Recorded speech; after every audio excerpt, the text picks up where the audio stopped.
আসসালামু আলাইকুম। বিসমিল্লাহির রহমানির রহিম।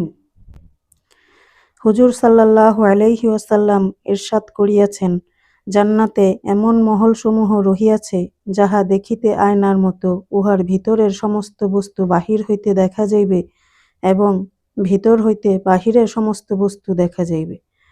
সাহাবায়ে কেরাম রাদিয়াল্লাহু তাআলা আনহু আরজ করিলেন, ইয়া রাসূলুল্লাহ, ইহা কাদের জন্য?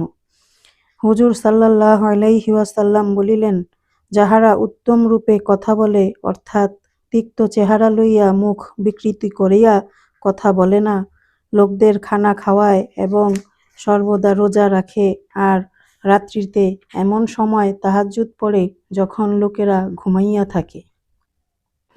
প্রিয় মা ও বোনেরা, এই হাদিস থেকে আমরা 4টি আমল সম্পর্কে জানলাম, যার বিনিময়ে আল্লাহ পাক আমাদেরকে জান্নাত দান করবেন।